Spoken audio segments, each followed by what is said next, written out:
Hey, beautiful people. So I am finally done with the Credit 101 series. Everything I think that people should know about credit, I really think that I put it all into 206 episodes. I have done it all.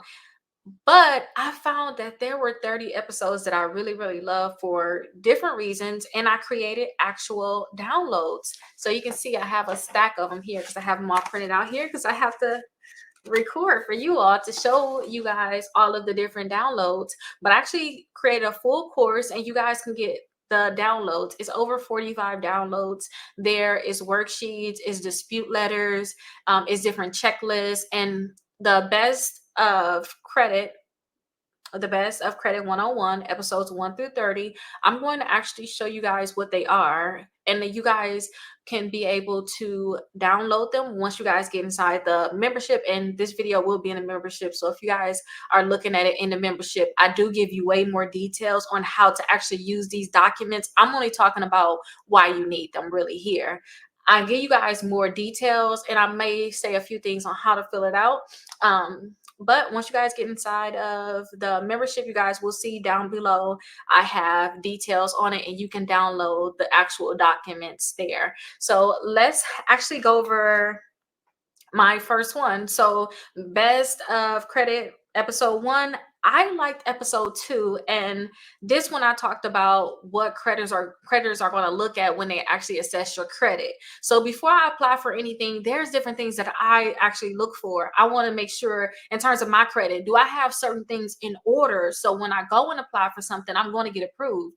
If you guys are just out there just applying for things and you're like, I don't know, I'm getting denied, you need to really get this download, and it's a guide too that goes with it. I'm not going to actually show the guide. I'm going to just show a little details as to what it is, but you guys will have to go there and actually get it inside the membership. And then, like I said, in the membership down below, it'll tell you exactly how to actually use the guide, but it really just read it and apply what it says. So let's actually look at the first checklist that I created for you all for Credit 101. So here is the actual checklist here. So with this checklist, you guys, all you have to do is just print it out. It's a PDF, and it tells you exactly what they're going to look at and what you guys should have in order before you apply for credit. So first off, you guys, make sure you check your credit report and make sure you don't have any account on there that's not supposed to be on there in terms of fraud. Look and see if you got any inaccuracies and it's negative accounts, because you can work on removing those accounts. Okay, you need to know what your credit score is. Even if you look on Credit Karma, to me that's fine, but just know something, know about where your credit score is. If you're going on Experian, getting it there, that's fine too.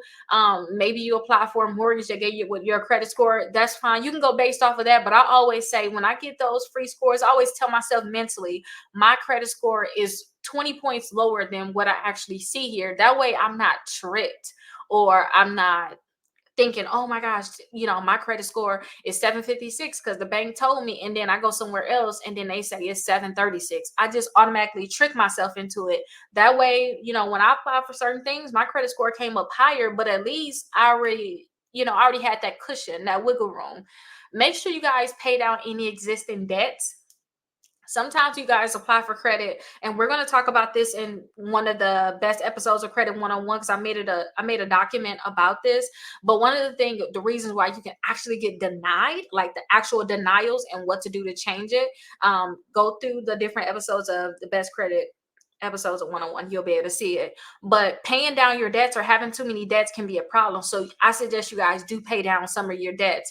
And some of your debts can be, hey, I got my debt to income ratio is bad. So now when I'm applying for a mortgage, I'm only getting approved for, 300,000, but I thought I could be able to get approved for at least 450,000. But now since I have so many debts, I cannot get approved. Maybe you want to just lower your debt to income ratio, pay off some of those credit cards that have like a small balance on it. But since you have a minimum payment on there, it's getting included into your debt to income ratio. Maybe you want to pay off those debts, or maybe you have some collections, you want to do a debt, you want to do a settlement, like do a pay for deletion. maybe you want to do that. That's paying off debts. And make sure you establish a stable employment history. And I say this because they're always going to ask you, what's your income? What's your yearly income? If you're applying for a mortgage, they're going to be trying to see what's your last 2 years of work history. So I always try to say, just make sure you establish a stable employment history. I was just talking to a client, letting her know that I did find out that if you guys say if you or were going to school and you finally got into the job that you went to school for, as long as you get the 30 days of check stubs, I believe, don't quote me, look into it deeper on who would actually accept it, what lenders, but I believe as long as you got the 30 days of check stubs and you can show that you just graduated and got this job, they'll let you go ahead and get your mortgage.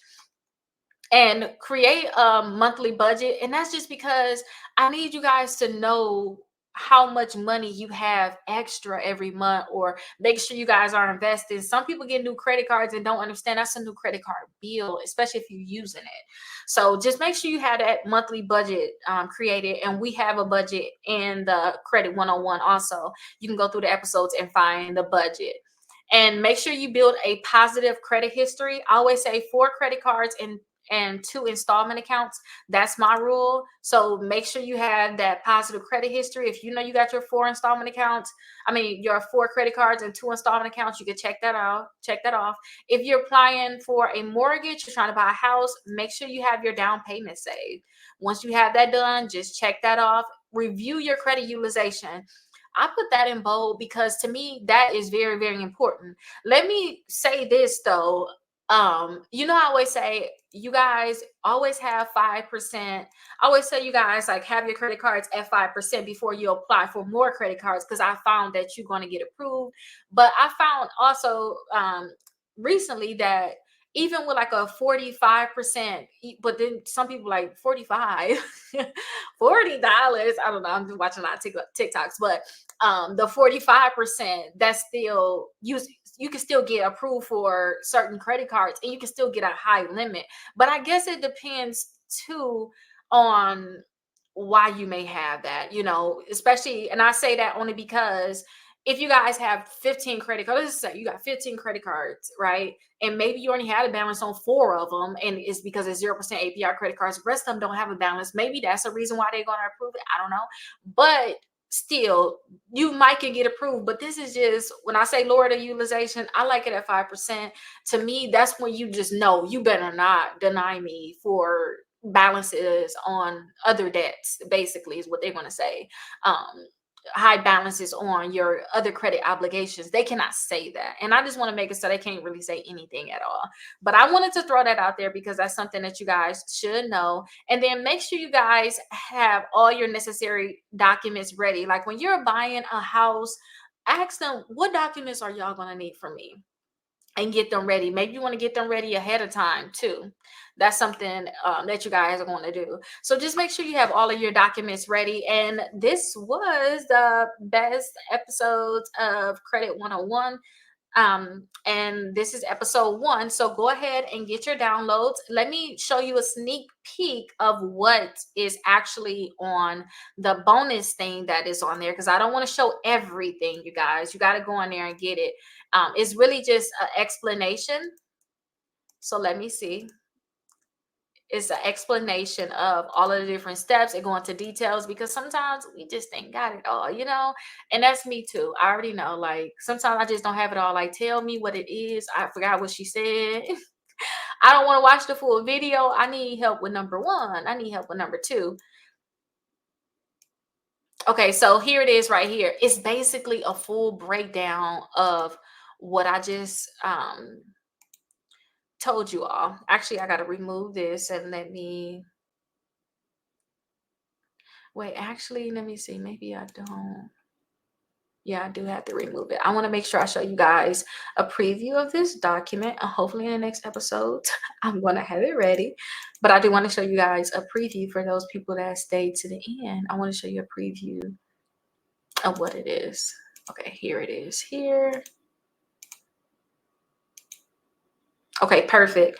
So these are just that extra document is basically detailed information on everything I just told you for all the steps. So number one, check your credit reports for accuracy. Is I'm telling you guys, go to annualcreditreport.com and you can get a free copy of your credit reports.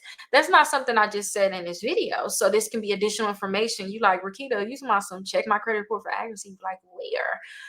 Look, check on annualcreditreport.com, and that will be that first step. Next one is know your credit score, and I'm telling you guys, you can go to Credit Karma and you can go on Experian and get your credit score for free. So I kind of went down a little bit more, but all it is a detailed review basically of all of these different things, and it give you more details than what I actually just told you all here.